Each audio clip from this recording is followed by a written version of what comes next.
What's up, guys? Welcome to the second episode of Gnargore Rants. Today I'm going to be talking about horror movies, B-rated horror movies, old school stuff that I like. Stuff that isn't really like everybody's favorite. Everybody's had different opinions about stuff. Obviously, we all live in our own worlds. And today I'm going to be talking about the movies that I like. Cool. So, I live in a small town. Back in the day, early 90s, there was a small video store here. And that video store was really cool. They rented VHS for like 7 movies for 7 days for $5. Old releases. Some of the older movies back then, you know, like in the early 90s, if there was a movie that came out in like the mid-70s, early 80s, and it was like low budget, you might be able to rent it for like 49 cents.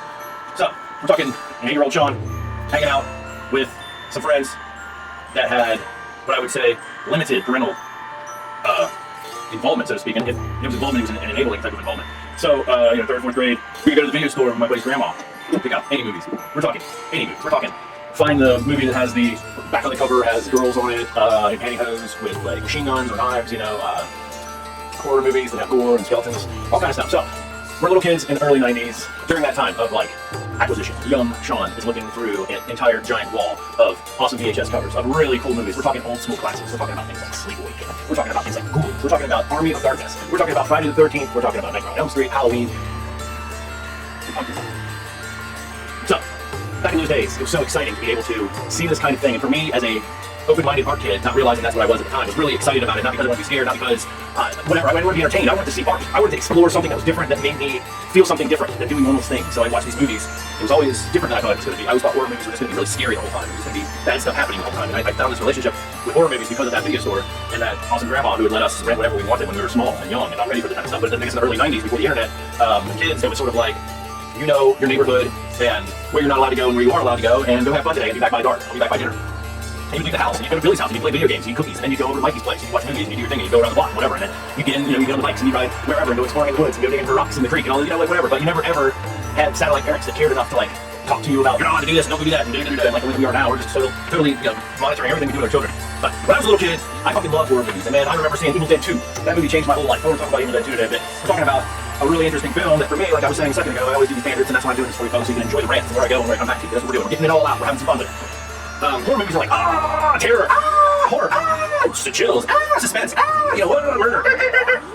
Here's how it works. Hero doesn't want to be a hero. Fun people doing silly shit, getting laid, getting high, getting drunk, having parties, shenanigans. Usually that's how it starts out. The catalyst is that shenanigans. There is some kind of lurking presence out there, a sinister force that is looking to impede the fun, crash the party, so to speak. Sometimes it's for revenge, sometimes it's because the person is a sadist, sometimes there's a madman, sometimes it's just ghosts, or sometimes it's just classic. The reason is because it's a horror movie and it'll scare you, and there isn't a reason. The reason is because if we tell you the reason, it will be less scary.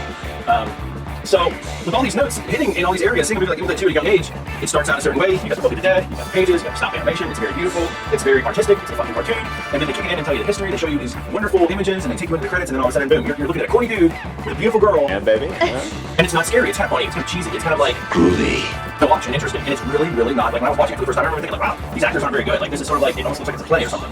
By the end of the movie, I rewound the movie and watched it again, because I was blown away by the creativity in the art. And the next thing you know, I'm like Monday morning, after the weekend of watching it, I'm in school in the middle of it, drawing the Necronomicon, like the skull and vertebrae knife, and drawing deadites and skeletons, and drawing Ash with his chainsaw hand. As a guy in my mid-30s now, looking at the past and seeing those movies and how much they've shaped my life and how much they've opened the doors to my own artistic abilities, my humor, my sense of tenacity, if you will, like my purpose of doing things for myself and for my world that I think need to be done, even if other people don't care, and other people are telling me that they're wrong. My ideas, my concepts, my visions can be seen to the fullest finished product if I care for it and believe in it and see it through. For myself, as an artist, as a parent, as a musician, there's all these things that I am, and I see everyone's process. I always think back to Evil Dead 2 as a catalyst for inspiration and understanding of someone's craft and ability to create something that has merit without all the tools that you would need to be in a higher echelon, if you will. High budget movies have an easier time creating scenarios because they can fabricate it with money. They can make money and go, here's 25 grand for an intro to our movie. We need you guys to do. Now, granted, this is the early 80s, so the money that goes into stuff, who knows how much it costs, but the thing is for me, like, you can go research now today with the internet, type in whatever you want, and you can get the information that you're looking for in some way. For myself, I didn't have that resource at that age and that time, so I was literally just watching film and thinking about what it was like for those folks to be working in a small area in that cabin with those props, with the idea, with the concept, and working as a team to create this very cohesive and wonderful celebration of art and creativity and fucking, like, cocksure, like, attitude. Like, Evil Dead has this charisma and this gusto. It's just so goddamn great. And after all these years, I always looked to that for the concept in my own life of being able to create things in the way of, like, taking a basic thing, something like this, just this, nothing in my hand, there's nothing here, and then the next thing you know, it blossoms into something, it flies away beautifully, and that's a magic of creativity. Evil Dead 2 has so much amazing things happening simultaneously with the acting of Bruce Campbell, Sam Raimi's directing. You've got the special effects team of that film that are just absolutely over the top with their creativity and prop making and their abilities. They really shined in that film and really helped tie everything in. But it's sort of like an underdog concept, you know? It's like, you want to root for the underdog. You want to give your support to the smaller folks that need support. You don't want to get, yes, you know, great, there's a brand new multi-million-dollar movie coming out this summer. Things get lost in the cracks, and sometimes the things that have a lot of money get more attention, the things that don't, maybe don't. But over time, that's why they call following. A small amount of people out there like me, and collectively, we grow until we are something to be understood and seen as a valid thing. So, you can't be wrong about what we like. Geeks and true believers out there, the stuff that you like is amazing, and it's your shit. Yes, love the shit that you love. It's important. You have to hold on to that truth. If you love a movie and you know it's not good, and you care about why you like it and why it's good to you and why it matters, then fuck everyone else. You deserve to appreciate and understand everything that you do and have the opportunity and find the clarity to share that in a way that can help other people understand something that they don't want to care about because they don't understand it and they're not willing to give it a second look. So you're going through the video store, right? You're that person again back in the early 90s, and you're looking through the video store and you're deciding like what you want to get and what movies and why. And you know, it's obviously like you get Texas Chainsaw Hookers because you're a little kid and there's like, that looks like a cool cover. So you get Silent Night, Deadly Night 1 and 2 because it's the holiday season. Then to kind of like throw a wild card in there, you go Pulp Fiction, we watch that one. Holy shit, was that something different? But we would go down the line, we would end up watching Friday the 13th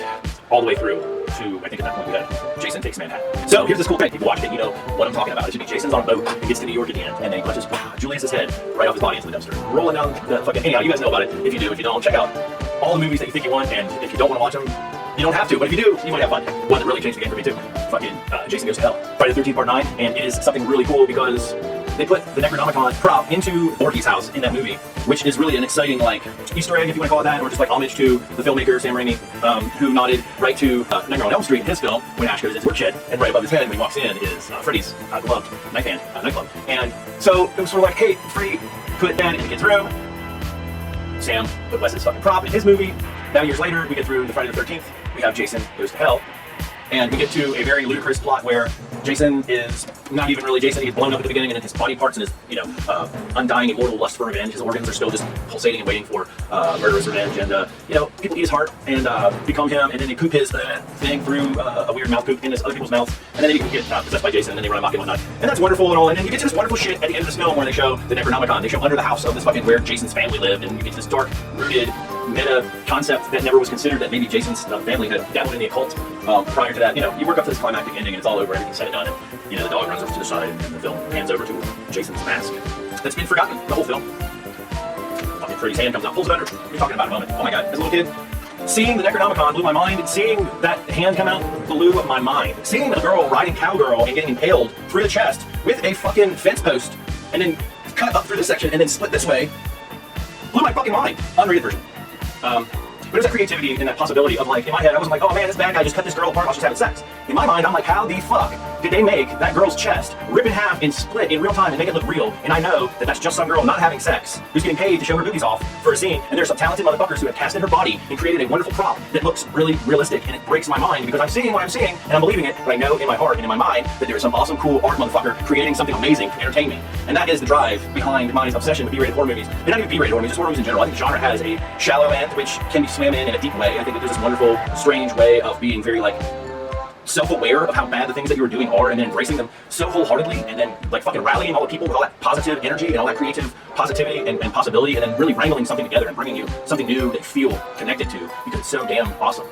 So, going back and thinking about the reason that I brought up this concept and this the topic for this rant today was not just because I happen to put on a Pumpkinhead shirt and I'm pretty lame and pretty basic when it comes to my process and my creativity, where I decide and commit and follow through very quickly in real time, and then it's done, and that's the end of that. So just thinking about it for a second, it's like the actors really work hard to do their thing and bring something and bring a charisma and an edginess and a likable anti-hero type of vibe to the table usually. There's always some kind of moral hook to a horror movie that I feel like people probably underestimate and don't understand from the outside if you don't watch them, if you're not interested in the genre and you think it is just a bunch of mindless, senseless killing and such. Obviously, there's a lot of that, and it's it's nuanced to be a story mechanism, which is important, but at the same time, there's some pretty fucking great horror movies that don't have any killing in them. And if it's done right, with really good music, you can create some really exciting things with people. And like looking back to movies like Pumpkinhead, you have a really exciting character that is a monster that is driven by a practical prop effect. Somebody made an awesome like fucking monster in real life and made a model and they work it out. And whether it's a guy in a costume and he's got prosthetics or it's a standalone animatronic type of deal for scenes, there is an unmistakable epic feeling when you see a tangible in-film prop. Before the days of CGI, seeing the practical effects, seeing things that were over the top when Ash is shooting his shotgun at his severed hand in the walls of the cabin begin to bleed black blood. And then the blood is then sucked back into the wall. It's such an overwhelming and intense moment and feeling to think about that and the way it worked. And that's just epic. Those ideas and being able to see those things in real time. It's like, oh man, I know what they're doing. They're just spraying like high-powered water out as much as they can in a wide area, and then they're going to do it in real time. So Just real quick off the top of my head, I'm going to give you guys some quick recommendations. Obviously, you saw my last rant. I focused a small amount of attention from my musical experiences to Enoch Hain from the Dickies and his involvement in the movie Killer Clowns from Outer Space, which is an incredibly fun classic. So I'm going to go ahead and give you a quick recommendation of some awesome movies today. So let's start with They Live, super awesome movie, John Carpenter and Rowdy Roddy Piper. It's a really cool sci-fi social commentary. It's really entertaining. There's a lot of referential stuff that's pulled from that film. I'm going to kick ass and chew bubblegum. If you watch Family Guy, Peter Griffin fights that fucking chicken for like 20 minutes everywhere they go. It's obviously a reference to that film.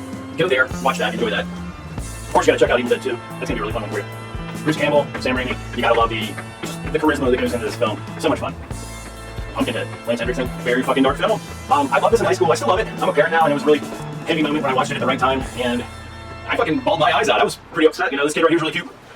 Sometimes my little heart can't handle some of that shit. But it's a great catalyst for revenge, good revenge story. Peter Jackson's Dead Alive.